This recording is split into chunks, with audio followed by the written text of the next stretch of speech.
सबसे पहले तो मैं सभी पत्रकार साथियों का और जो सब लोग दर्शक इस प्रेस कॉन्फ्रेंस को देख रहे हैं, आप सबका हार्दिक स्वागत करता हूं। हमारी भारत जोड़ो यात्रा दिल्ली के दरवाजे पर दस्तक दे रही है और आप सब लोग इसमें शामिल हैं। मैं आप सब लोगों का शुक्रिया अदा करता हूं और विशेष रूप से जो हमारे हरियाणा प्रदेश के अध्यक्ष जी हैं, सीएलपी हैं और बाकी सारे जो लीडर यहाँ मौजूद हैं, उनका बहुत बहुत धन्यवाद। क्योंकि वाकई जयराम जी ने कहा कि बहुत ऑर्गेनाइज्ड प्रेस कॉन्फ्रेंस है, सारे लोग मौजूद हैं, प्रभारी हैं, सारे लोकल एमएलए हैं यहाँ पे, तो आपका बहुत बहुत धन्यवाद। और हम खास तौर पे भारत जोड़ो यात्रा को लेकर के सरकार का और भाजपा का क्या रवैया रहा है उस पर बात करेंगे।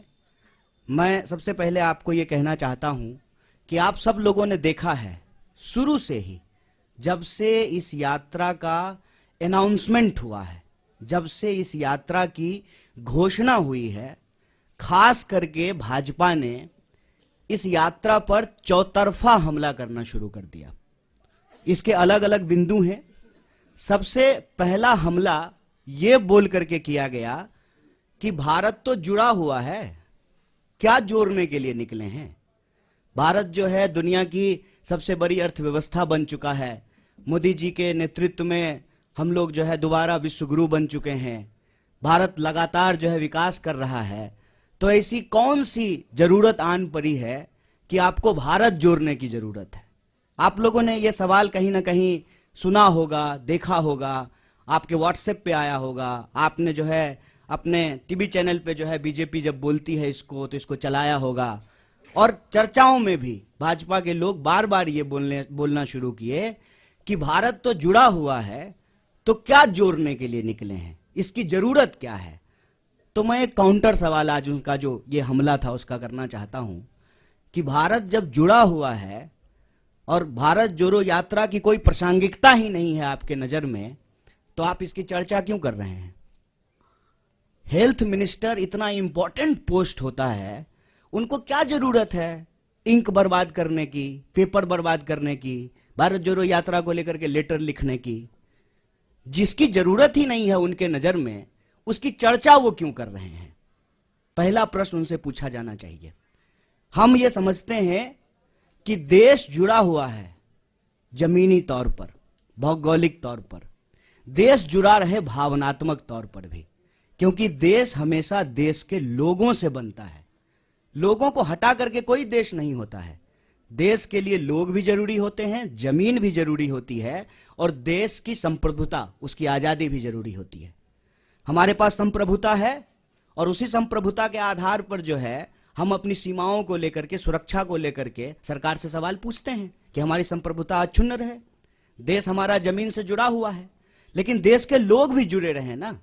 जब इस देश के लोगों को उनके पहचान के आधार पर बांटा जाता है, उनके अंदर भेदभाव पैदा किया जाता है, एक के खिलाफ जब दूसरे को खड़ा किया जाता है, तो देशवासियों को आपस में तोड़ने की कोशिश की जाती है। और देश अगर भावनात्मक रूप से नहीं जुड़ा रहेगा तो आप जमीन से भी बहुत देर तक जोड़ के नहीं रख पाएंगे। इसीलिए देशवासियों को आपस में जोड़ना जरूरी है। और पहले दिन से हमने कहा कि यह यात्रा दिलों को जोड़ने की यात्रा है। हम चाहते हैं कि देश में मोहब्बत हो। यह जो नफरत की बयार लगातार बह रही है, इस नफरत को हराया जाए, क्योंकि अगर नफरत का माहौल रहेगा तो देश के भीतर जो बुनियादी सवाल हैं, रोजी रोटी, कपड़ा, मकान, शिक्षा, स्वास्थ्य, सड़क, बिजली, पानी, ये मुद्दे गायब हो जाएंगे राजनीति के विमर्श से। हमारी मंशा बिल्कुल साफ थी। तो जो लोग ये पूछ रहे थे उनको ये समझना था, ये सवाल खुद से पूछना था कि क्या जब इस देश में भर्ती घोटाला होता है, भर्तियां नहीं होती हैं, जब किसी इंसान के साथ सरेआम मारपीट होती है, महिलाओं के साथ बलात्कार होता है, तो आपकी भावना नहीं टूटती है, नौजवानों के सपने नहीं टूटते हैं। उसी भावनाओं को जोड़ने के लिए, उसी सपने को जोड़ने के लिए यात्रा है। तो पहला हमला उन्होंने ये किया कि भारत जोड़ो यात्रा की जरूरत क्या है। दूसरा हमला जब यात्रा शुरू हुई तब उन्होंने दूसरा हमला किया, और ये बड़े शर्म की बात है और बड़ी सोचने की बात है। हमारे बीच में भी मेंबर ऑफ पार्लियामेंट बैठे हुए हैं, इलेक्टेड रिप्रेजेंटेटिव्स हैं। इलेक्टेड रिप्रेजेंटेटिव की एक जिम्मेवारी होती है कि वो जब भी बोले तो सोच समझ करके बोलें, ताकि हम भी उनको फॉलो करें, हम भी उनसे सीखें। और मैं तो कहता हूं कि आज अगर नेताओं की बात पे भरोसा करके कोई स्टूडेंट उसको सच मान ले और परीक्षा में वही लिख दे तो वो फेल हो जाएगा, क्योंकि वो इतना झूठ बोलते हैं, इतना गलत बोलते हैं। आप याद कीजिए, दूसरा हमला हुआ जिस दिन यात्रा शुरू हुई, देश के मंत्री के द्वारा, चुने हुए रिप्रेजेंटेटिव के द्वारा झूठ बोला गया कि राहुल जी जो है विवेकानंद जी की मूर्ति पे नहीं गए थे। तो दूसरा हमला उन्होंने किया कि यात्रा जब शुरू हो गई है तो उसको बदनाम करने का। और यहीं पे यह बात रुकी नहीं, फिर बात आ गई जूते पर, फिर बात आ गई फीते पर, फिर बात आ गई टी शर्ट पर, फिर बात आ गई दाढ़ी पर, फिर बात आ गई महिलाओं पर। और यहां पर भी वो रुके नहीं, माने नहीं, हर दिन कुछ ना कुछ निकालना शुरू किए।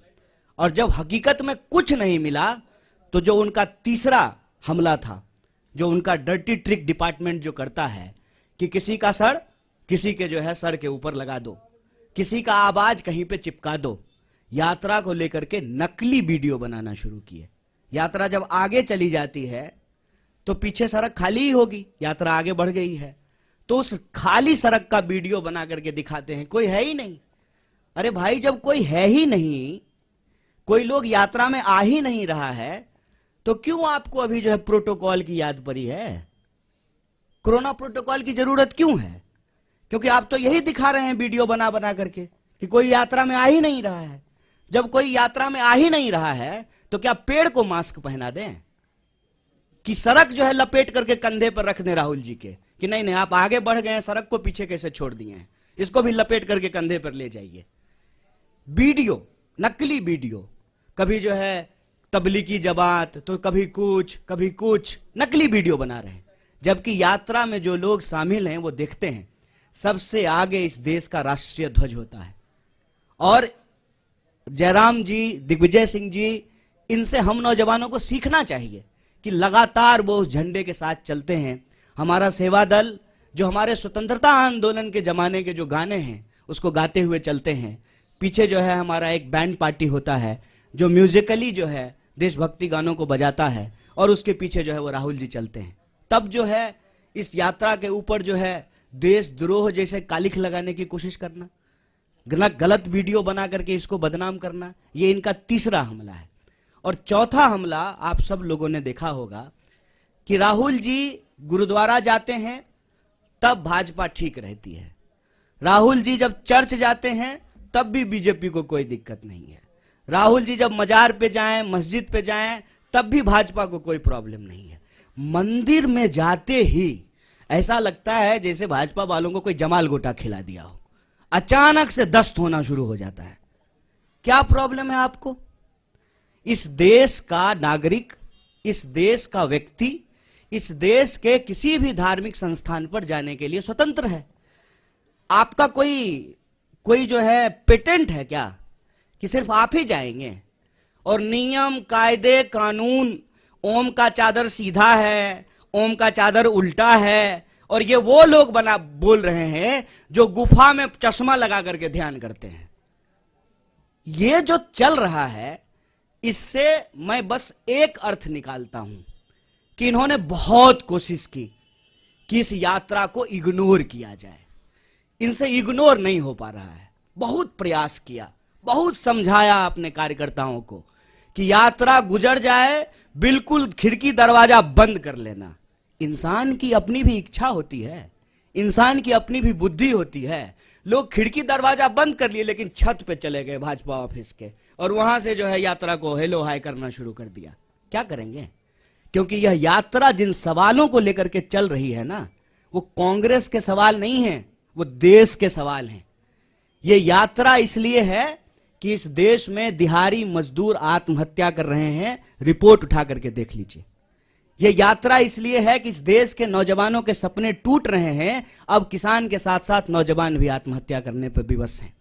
आप व्यापारियों, छोटे व्यापारियों की हालत जाकर के देखिए कि किस तरीके से उनके उद्योग धंधे, उनका कारोबार जो है वो समाप्त किया जा रहा है। आप महिलाएं जब इसमें शामिल होती हैं तो उनका एक ही सवाल है कि हम सुरक्षा चाहते हैं। जिस तरीके से आज महिलाओं के ऊपर अत्याचार बढ़े हैं वो उसे सुरक्षा चाहते हैं। अपने अपने मुद्दों को लेकर के, जवान, किसान, नौजवान, महिलाएं, मजदूर, व्यापारी, प्रोफेशनल्स, मीडिया के लोग, पुराने प्रोफेसर्स, फिल्म से जुड़े हुए लोग, तमाम तरह के लोग इस यात्रा में शामिल हो रहे हैं। और जो दल की सीमा है, उस दल की सीमा से परे जाकर के यह यात्रा देश की यात्रा बन चुकी है। इसीलिए इनका जो क्लेम था ना कि सबसे बड़े देश के लिए, देश हित में सोचने वाले ये हैं, तो ये एक्सपोज होना शुरू हो गए हैं और इससे इनको घबराहट है। इनको मालूम है कि कांग्रेस पार्टी इस देश की सबसे बड़ी विपक्षी पार्टी है। इस पार्टी ने इस देश को आजादी दिलाई है और आजादी के ऊपर जो आंच आई है उसको लेकर के डट करके कांग्रेस सड़कों पे उतर गई है, खड़ी हो गई है। तो अब इनको चिंता सताने लगी है, इसीलिए अब नया बहाना आया है।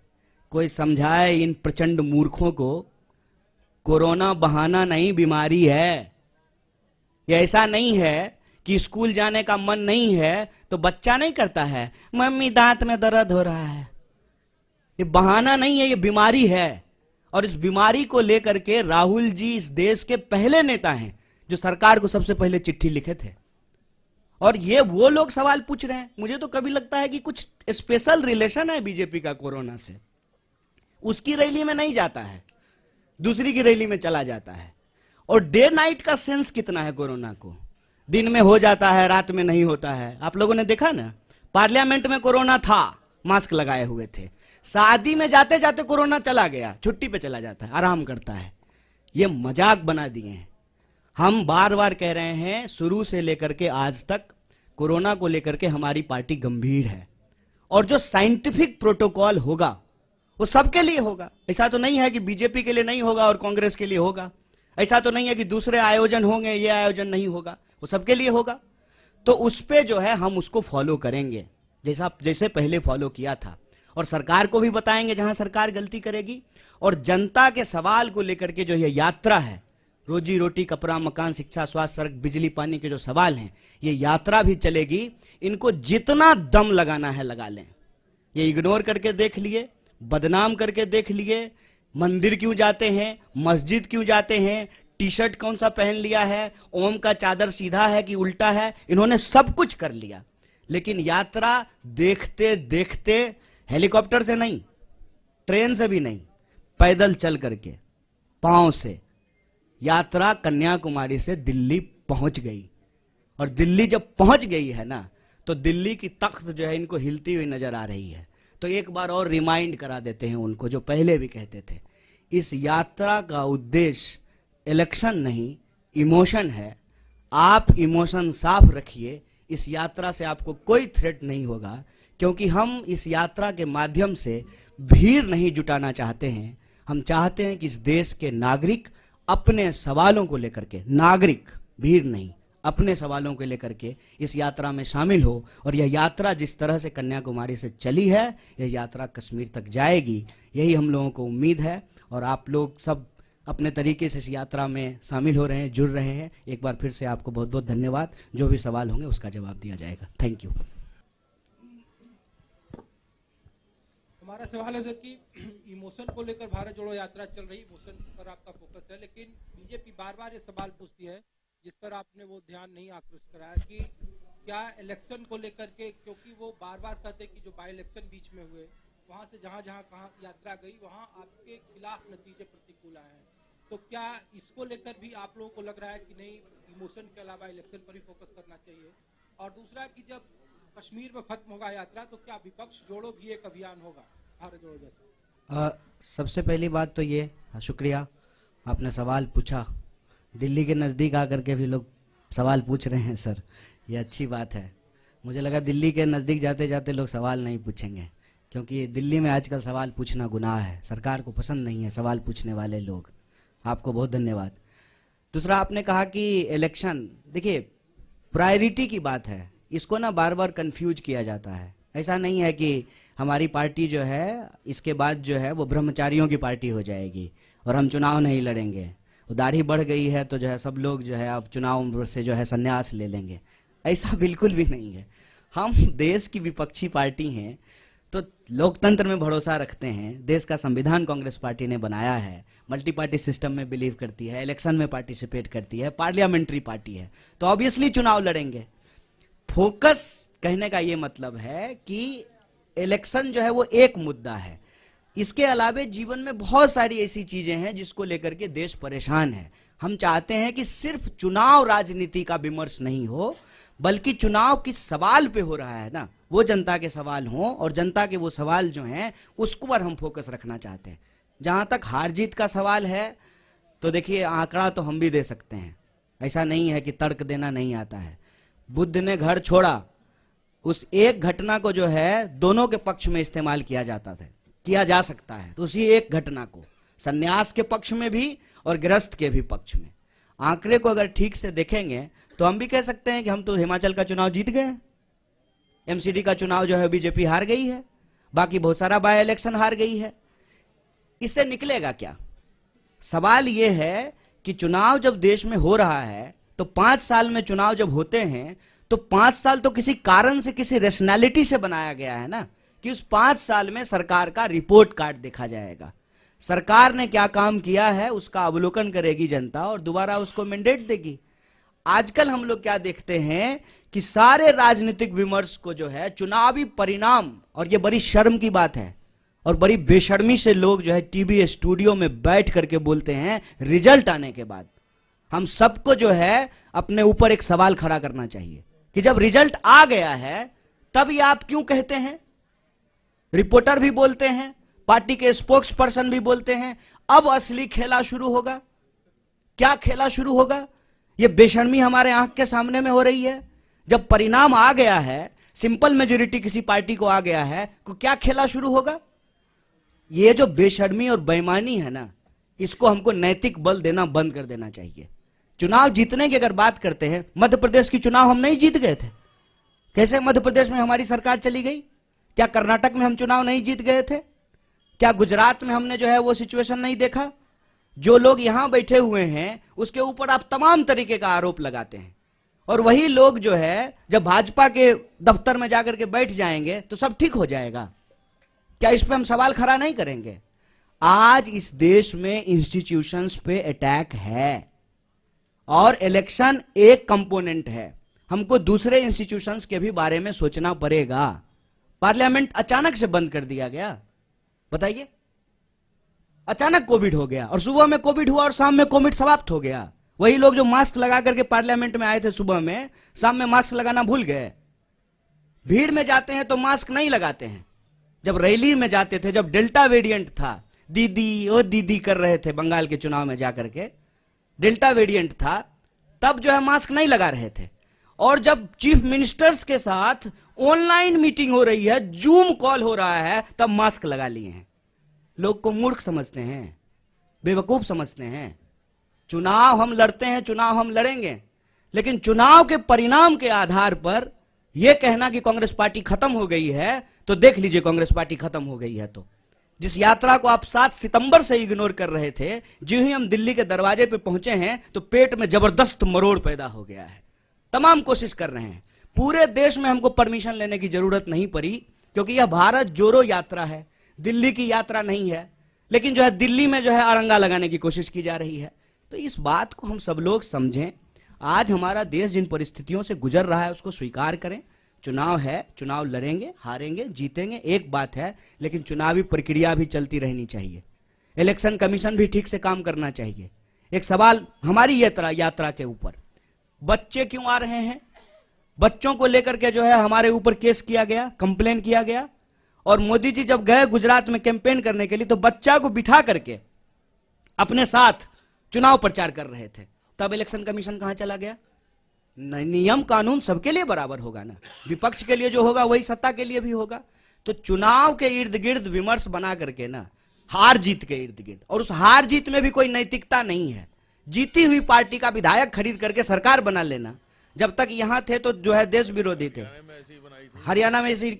तो ये जो सवाल है, इस पे हम लोगों को मुखरता से बोलना पड़ेगा। इलेक्शन से भाग नहीं रहे साहब, इलेक्शन हम भी जीते हैं और फिर भी जीतेंगे। इनको डर यही लग रहा है ना कि दिल अगर जीत लिया ना तो इस चुनाव कैसे हराएंगे। सारा सूटकेस जो है ना चाणक्य साहब का, वो घर में ही रखा रह जाएगा। एक बार जब लोग तय कर लेते हैं ना कि बिकेंगे नहीं, और जो लोग खरीदेंगे ना, आपको दिल्ली का एग्जाम्पल देना चाहते हैं, दिल्ली के भी प्रभारी हमारे बीच में मौजूद हैं, हमारे 2 लोगों को खरीदने की कोशिश की गई। ये चलन पैटर्न हो गया है, अब दूसरी पार्टियां भी ऐसा करना शुरू कर देगी। इस प्रवृत्ति पे हमको हमला करने की जरूरत है। उसके बाद आम लोग जाकर के घर घेर लिए, उसके बाद नहीं नहीं नहीं हम लोग कहीं नहीं जा रहे, हम यहीं रह रहे हैं। जनता के अंदर वो चेतना जगाना, ये हमारी प्राथमिकता है। चुनाव भी होगा, लड़ेंगे भी और जीतेंगे भी।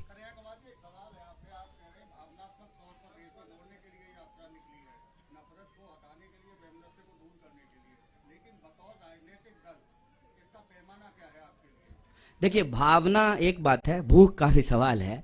हम इसके 2 पक्ष पे बात कर रहे हैं। हम कह रहे हैं कि घर के लोग अगर आपस में लड़ते रहेंगे ना, तो घर टूट रहा है, इसकी मरम्मत करनी है, इस पे ध्यान नहीं जाएगा। तो हम कह रहे हैं कि इसका एक पक्ष ये है कि देश में रहने वाले सब लोग भारतीय हैं। हरियाणा के लोग भी भारतीय हैं, बिहार के लोग भी भारतीय हैं, हम सब भारतवासी हैं, और हम सब के मिलाने से ही देश बनता है। और लेकिन ये जो लोगों को आपस में लड़ाया जाता है, भावनाओं को जो भड़काया जाता है, भावना आजकल गजब हो गया है, जब देखिए तब भड़क जाता है, लेकिन भूख के सवाल पे नहीं भड़क रहा है। तो भावना और भूख दोनों जो है इस यात्रा के उद्देश्य हैं। प्राइमरली अर्थशास्त्रियों ने भी यह कहना शुरू कर दिया है कि अगर देश में नफरत का माहौल रहेगा तो रोजी रोटी का सवाल गायब रहेगा।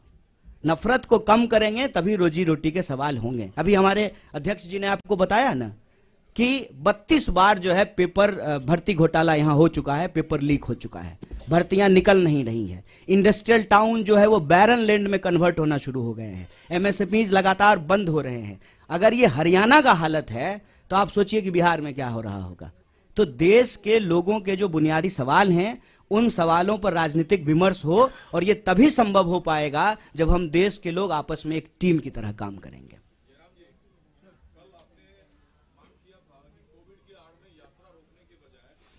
कोविड है तो पहले संसद का सत्र रोका जाए। प्रहलाद जोशी ने आपके उस सवाल पर अटैक किया है कि कांग्रेस के नेता विदेश में छुट्टी मनाने के लिए खुद यात्रा तोड़ना चाहते हैं। ये बिल्कुल बकवास है, बिल्कुल बकवास, बिल्कुल गलत, और समय दिखाएगा कौन झूठ बोल रहा है और कौन सच बोल रहा है। मैं प्रहलाद जोशी के स्तर पर गिरना नहीं चाहता हूं। वो मंत्री हैं, वरिष्ठ मंत्री हैं, जिम्मेदार तरीके से उनको बोलना चाहिए। और जो पार्लियामेंट आज एडजर्न हुआ है उसका कारण भी जान लीजिए। जब पार्लियामेंट की शुरुआत हुई थी तब कई विपक्ष पार्टियों ने मांग की थी कि सरकार के पास कोई बिल्स नहीं है, एजेंडा नहीं है। आप 30 तारीख तक चलाना चाहते हैं, 29 तक चलाना चाहते हैं, तो 23 तारीख को आप एडजर्न कीजिए। ये मांग कांग्रेस पार्टी से नहीं, डीएमके से आया था, कई बीजेडी से आया था, कई क्षेत्रीय पार्टियों से आया था। पहले दिन से मांग हो रही है कि सरकार के पास कोई विधेयक ही नहीं है पारित कराने के लिए। तो बिजनेस नहीं है तो आप हाउस क्यों चला रहे हैं? अभी इनको एक बहाना मिल गया, कोविड एक बहाना बन गया उनके लिए, और आज इन्होंने एडजर्न करा ली। हालांकि वास्तविकता ये है, हकीकत ये है कि उनको एडजर्न कराना ही था, क्योंकि कुछ बिजनेस बाकी नहीं रहा 4 दिन के लिए। इस पे मुझे एक जो आपने सवाल पूछा है बहुत जरूरी सवाल है। छुट्टी को लेकर के एक मैसेज घूम रहा है कि भारत जोड़ने वाले मिस्त्री, यही शब्द है, मुझे कोई शर्म नहीं है बोलने में। जो उनको शर्म नहीं है जो लिख रहे हैं मैसेज, तो मुझे पढ़ने में क्या शर्म होगी। भारत जोड़ने वाले मिस्त्री जो है वो 24 तारीख से लेकर के 2 तारीख तक छुट्टी पे रहेंगे, क्योंकि उनको छुट्टी मनाने के लिए विदेश जाना है। यही व्हाट्सएप पे मैसेज आया होगा, हमको भी आता है। उस मैसेज का पीछे इतिहास क्या है हमको जानना पड़ेगा। जब यात्रा अनाउंसमेंट हुआ ना सर, हमारे जान पहचान के लोग जो भाजपा के नहीं है, उन लोगों का भी यही प्रश्न था, राहुल जी पैदल चलेंगे? हम बोले नहीं नहीं, प्रधानमंत्री जो 8,500 करोड़ का फ्लाइट खरीदे हैं ना, वो दे देंगे गिफ्ट में, रिटर्न गिफ्ट में देंगे, उससे चलेंगे। 12 करोड़ का जो कार खरीदे हैं ना, उस पर चला जाएगा।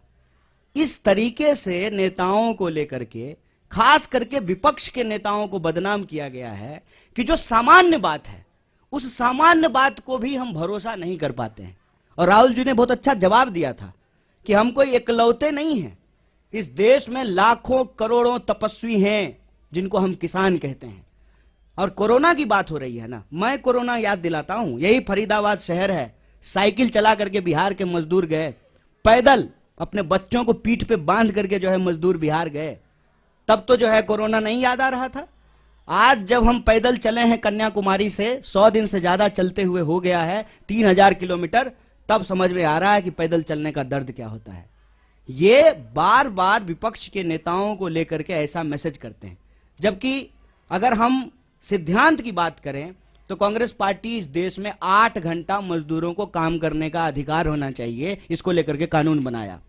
सप्ताह में 2 दिन छुट्टी होनी चाहिए, सैटरडे और संडे, इसको लागू कराया।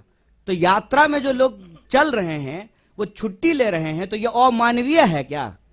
ये अमानवीय उसको लगेगा ना जिसने कभी अपनी पारिवारिक जिम्मेवारी नहीं उठाई। कोई होता ना जिसके साथ छुट्टी बिता सकते थे तो ये सवाल नहीं बोलते। जो लोग अपने आत्ममुग्धता का शिकार होता है ना, जिसने जिंदगी में इंसान बनाया ही नहीं, क्या करेगा छुट्टी लेकर के? फुटबॉल मैच देखते हुए एक दृश्य देखे थे आप सब लोग, ग्रुप में फुटबॉल मैच देख रहे थे, एक साहब अकेले टीवी पे फुटबॉल मैच बताइए, फुटबॉल का मैच कोई अकेले देखता है? हैं? देखे थे कि नहीं देखे थे? इस बात को समझिए। और जो तमाम लोग परिवार बना रहे हैं ना, शादी कर रहे हैं, बच्चे पैदा कर रहे हैं, ये आपको अनैतिक बोल रहे हैं। और खुद जो जिम्मेवारी नहीं निभा पाए, डर से भाग गए, क्योंकि आई लव यू कहने के बाद आई लव यू टू भी होता है और उसको निभाना भी होता है। जो ये नहीं कर पाए ना, वो अपने आप को नैतिक बोल करके आपके कंधे पे बैठे हुए हैं। आंख खोलिए साहब, परिवार चलाना एक जिम्मेवारी है, छुट्टी मिलना एक मानवीय अधिकार है, अपने रिश्तों को निभाना सामाजिक दायित्व है। हम देश का दायित्व निभा करके परिवार का दायित्व निभाएंगे, इसमें क्या बुराई है? किस लिए आप कमाते हैं? कि आपके शादी हो, बच्चे हो, परिवार हो, इसलिए कमाते हैं ना? क्या दिक्कत है इसमें? और मैं बताऊं, इसका टेक्निकल कारण है, ये बात हम लोग बोलना नहीं चाहते थे। हमारा कंटेनर रिफर्बिश होना है, हमको पहाड़ में जाना है, उसको जो है दोबारा से तैयार किया जाएगा, लेकिन इनको मौका मिलना चाहिए यात्रा को किसी भी तरीके से बदनाम करने का। पहले दिन से ये बोल रहे थे कि ये चलेंगे नहीं, विदेश चले जाएंगे। अरे विदेश जाने का आरोप जो है वो हमारे नेता के ऊपर लगता है। अब बास्को डिगामा की चक्कर की तरह जो है दुनिया का चक्कर प्रधानमंत्री लगा रहे हैं। हमको लगता है कि जब प्रधानमंत्री स्वयं इतना विदेश घूम रहे हैं तो विदेश मंत्रालय की जरूरत क्या है? विदेश मंत्रालय तो होना ही नहीं चाहिए। इस तरह से यात्रा को बदनाम करने की कोशिश की जाएगी। मैंने आपको कह दिया 4 बिंदु हैं चौतरफा हमला में। पहला बिंदु कि ये यात्रा की प्रासंगिकता पे सवाल उठाए, दूसरा बिंदु इन्होंने यात्रा को बदनाम करने का कोशिश किया, तीसरा बिंदु कि मंदिर क्यों जाते हैं, और चौथा बिंदु जो मैं बार बार आपको कह रहा हूं यात्रा को लेकर के कि कुछ भी कोई बहाना लगा करके अब ये यात्रा को रोकना चाहते हैं, पर ये यात्रा रुकेगी नहीं। मैं प्रहलाद जोशी को एक चुनौती देना चाहता हूं। अगर वो जो कह रहे हैं सच निकलेगा, मैं पब्लिकली माफी मांगूंगा। अगर वो जो कह रहे हैं सच निकलेगा तो मैं पब्लिकली माफी मांगूंगा। अगर वो जो कह रहे हैं सच नहीं निकलेगा, उनको पब्लिकली माफी मांगनी चाहिए। मैं चुनौती दे रहा हूं, और ये साबित हो जाएगा 2 तारीख तक। ट्रैवल रिकॉर्ड, हमारे सबके ट्रैवल रिकॉर्ड सरकार के पास है, सीट नंबर भी सरकार के पास जानकारी होगी। अगर वो जो कह रहे हैं सच निकलेगा, मैं माफी मांगूंगा। अगर वो कह रहे हैं गलत निकलेगा, उनको ये धैर्य होना चाहिए, खड़े होकर माफी मांगे, क्योंकि बार बार ये बकवास बातें करते रहते हैं। सर सवाल ये है कि आप एक जिम्मेदार राजनीतिक दल है।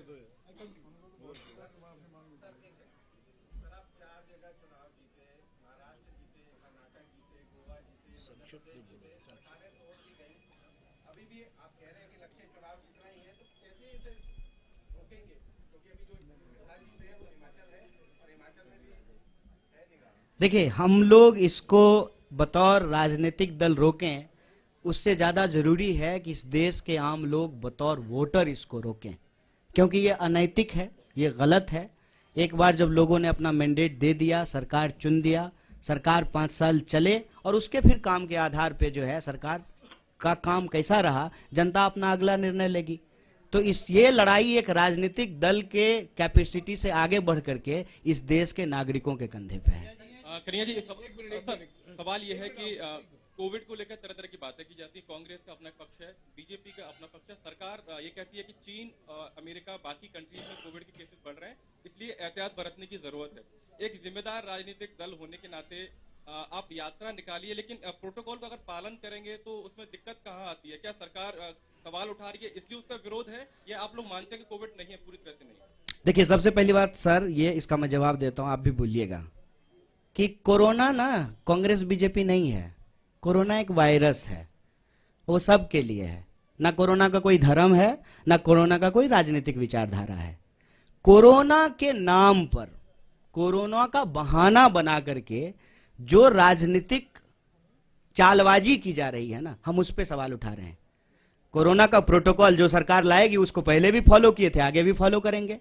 लेकिन ये प्रोटोकॉल कब लाया जा रहा है, क्यों लाया जा रहा है, किसके लिए लाया जा रहा है, इस पे भी आंख खोल करके सवाल करेंगे। और आप भी सवाल कीजिए, हम उम्मीद करते हैं, हो सकता है कि आपको नौकरी में नहीं निकाल दिया जाए आपको, तब आप भी हमारे साथ आइएगा भारत जोड़ो यात्रा में। लेकिन यह सवाल पूछा जाए कि भाई सुबह में मास्क लगाना प्रोटोकॉल है, शाम में बाराती जब गए थे तब मास्क लगाना प्रोटोकॉल नहीं है। ये सवाल पूछने में क्या दिक्कत है? आप कहते हैं तो मैं ये सवाल मास्क लगा के पूछ लूंगा, अच्छा होगा कि मुंह भी नहीं दिखेगा। देखिए, इस पे ना रैशनल तरीके से जो है हम लोगों को समझना पड़ेगा कि रैली में कोरोना गायब हो जाता है, ठीक है, और जूम मीटिंग में कोरोना आ जाता है। इस पे आप सब लोग सवाल पूछिए। कोरोना का कोई राजनीतिक विचारधारा नहीं है, हम भी ऐसा नहीं कह रहे हैं। और कोरोना का नियम और प्रोटोकॉल साइंस के हिसाब से, पॉलिटिकल पार्टी के हिसाब से नहीं, मेडिकल साइंस के हिसाब से जो होगा उसको फॉलो करेंगे। आज सुबह से मैं मास्क पहना हूं और आज सुबह मैंने सभी भारत यात्रियों से गुजारिश की कि वो मास्क पहने। कल सभी लोग मास्क पहनेंगे। आज कुछ लोग, एक मिनट, आज कुछ लोग मास्क पहने क्योंकि हमारे पास 250 मास्क नहीं थे, पर मेरे पास थे तो मैंने पहना, और कल सब लोग पहनेंगे। अगर मास्क पहनना जरूरी है, हम पहनेंगे, उसमें क्या है? अच्छा, तो इसमें एक बात बताइए कि राहुल जी से अगर बीजेपी को फायदा हो रहा है तो बीजेपी भारत रत्न क्यों नहीं दे देती है राहुल जी को? खुश होना चाहिए। फिर यात्रा क्यों रोक रही है? फिर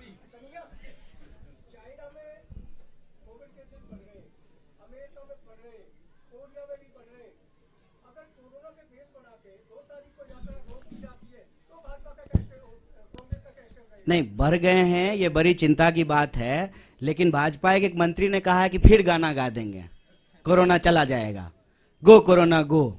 सुने कि नहीं? भाजपा के एक मंत्री ने पार्लियामेंट के प्रीमाइस में कहा कि पिछली बार भी हम गाना गा दिए थे, गो कोरोना गो, कोरोना चला गया, इस बार कोरोना आएगा फिर हम गाना गा देंगे, गो कोरोना गो। हम ये नहीं कह रहे हैं, हम ये कह रहे हैं कि हम साइंस में बिलीव करते हैं। जो भी प्रोटोकॉल सरकार का होगा, जो एडवाइजरी होगा, उसको फॉलो करेंगे।